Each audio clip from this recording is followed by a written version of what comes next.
Earlier this year, President Trump imposed new restrictions on access to federal assistance for immigrants, but the changes also act as disincentives for legal use of programs by immigrants seeking to gain or renew status as permanent residents. According to a study by the Mass Medicaid Policy Institute at Blue Cross Blue Shield Foundation of Massachusetts, the changes have become a serious barrier to care during the pandemic. To tell us about the study is the director of the Institute, Katherine Howitt.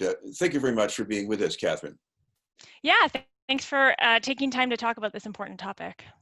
Katherine, long before Trump became president, there were already restrictions on the use of federal programs by immigrants according to their status. And the changes, at least the immediate changes in that area by Trump, they really weren't all that big. So explain the difference between that and the wider impact.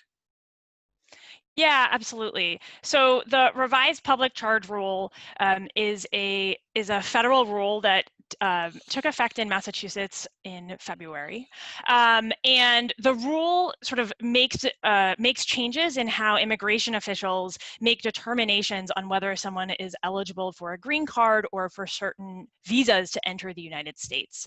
It's a complicated rule, but at the end of the day, the rule makes it harder for certain low and moderate income individuals to become lawful permanent residents or to obtain certain US visas, especially if they have applied for or used certain public benefits, including Medicaid and the Supplemental Nutrition Assistance Program known as SNAP.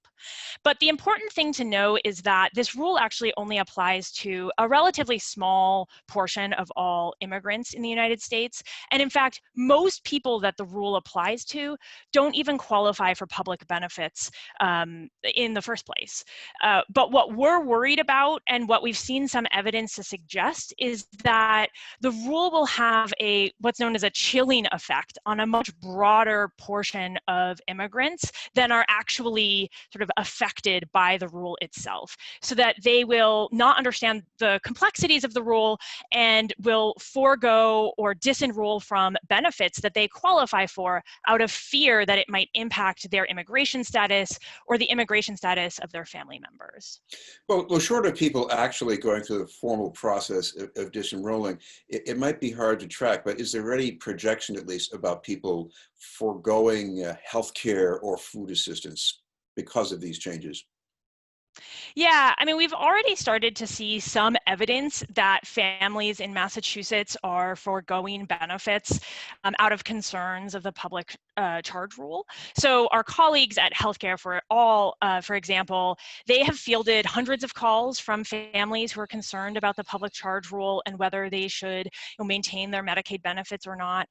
And the Massachusetts State Auditor actually found in a report evidence that individuals are not buying groceries to which they're entitled through the Women, Infants, and Children program, WIC program, even though WIC is actually not even a part of the public charge rule and not a benefit that is looked to as part of the public charge determination. So we've already started to see evidence that the public charge rule is affecting individuals and families' decisions about how to utilize benefits that they're eligible for. And then, of course, in our report, we tried to analyze and estimate the total impact that the public charge rule will have in Massachusetts. Walk me through this. So Go ahead. Yeah. What does a family do sorry. if they think that their child needs medical attention, or if it's a mother or a father who maybe has a virus, they don't know if it's COVID-19 or not. If they're forgoing these healthcare programs, what do they do instead? One thing that I want to make really clear is that the rule is incredibly complex, and that for most people to whom the rule applies, they don't qualify for these benefits to start. And for any viewers who may be sort of concerned that this rule could impact them, I really sort of encourage them to go to resources provided by the Protecting Immigrant Families Coalition at www.protectingimmigrantfamilies.org. There are a lot of resources out there to help families families disentangle what this rule means for them and to make informed decisions about which benefits they can or can't use without it impacting their immigration status. But certainly for families who do choose to disenroll from Medicaid benefits and from SNAP benefits, we know that that's ultimately going to have an impact on their health, on their food insecurity, and ultimately lead to greater stress for many families in the Commonwealth. People who go without healthcare coverage, we know that that impacts their ability to access needed healthcare services, and ultimately leads to worse health outcomes. And this is even more apparent, as you raised in your question, in the midst of a pandemic. You know, this is not the time that we want to be making it more difficult for people to access needed health services, not only because of the impact that that might have on their personal health, but because in the middle of a pandemic, personal health is community health, and we are worried that that kind of delay in care could ultimately lead to an increase in the avoidable spread of COVID-19.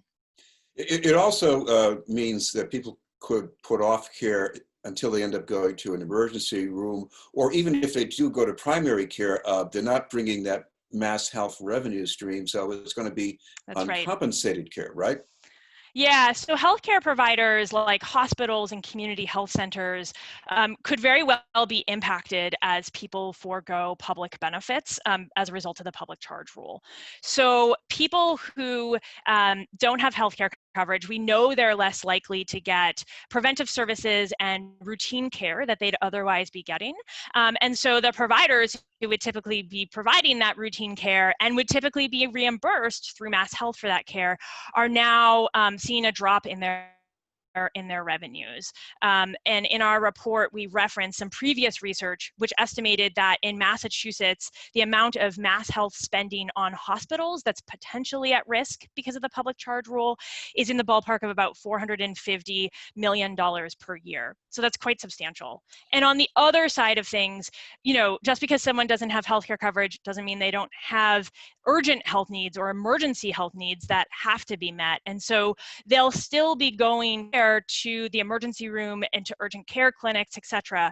And what we know is that that's likely to lead to an increase in uncompensated care costs for the providers who provide that care. So the combination of both a drop in revenues for providers and an increase in uncompensated care costs is likely to put further financial strain on healthcare providers in the Commonwealth, particularly on safety net providers who many of whom we know are already struggling financially in the context of the pandemic. Well, if people are ill and they're limited in their access to care, that's a problem for them. But what about for other people, whether it's in their family or more broadly in the community? What do you see? Yeah, so we know that by causing people to forego or disenroll from critical health and nutrition benefits, this rule is likely to result in poorer health, in more food insecurity, and greater stress for many families in the Commonwealth. So we know that healthcare coverage not only improves access to preventive and routine care, it also actually has an impact on long-term health outcomes, including reduced mortality rates. And healthcare coverage also has certain protective benefits on family finances by helping to shield people from the types of crippling medical debt that can sometimes come when we don't have healthcare coverage. So by reducing healthcare coverage, the public charge rule really risks worsening health outcomes and putting families in a more precarious financial situation. And I think these effects are likely to be amplified by the pandemic and the associated economic downturn. Unpack this a little bit, because when people have food insecurity, we're thinking, yes, they should have more to eat and it would be more healthy. But other than that, how does this lead to other problems? Sure. So on the food insecurity side, we know that lack of food contributes to a really wide range of negative health effects. So it's associated with diabetes, it's associated with depression, it's associated with heart failure and increased psychological distress. And we know that, in the midst of the pandemic and the associated economic downturn, food insecurity is already on the rise in Massachusetts. So in many ways, this is just a really unfortunate time for a policy that could dissuade people from accessing nutrition benefits that they qualify for, and that could have some protective effects on some of these long-term health consequences of food insecurity. As you mentioned earlier, this rule change is complicated, and the verbiage around it might be misleading for people, even those of us who speak English as our first language. But for people who don't, what do you do about that? Yeah, so I know in Massachusetts, there are a lot of efforts going on to do outreach and education in immigrant communities. So there's a lot of efforts to really inform the public about what this rule means and what it doesn't. I also just think it's really important for families to know that there are a lot of resources, legal resources out there to help families really understand how this rule impacts them or doesn't, and what the trade-offs might be with accessing public benefits. So I really encourage people who might be impacted by the public charge rule to go to www.protectingimmigrantfamilies.org, where there's a host of resources available to help families make in their own personal circumstances. Thank you very much for taking the time to join us. Thanks, Chris.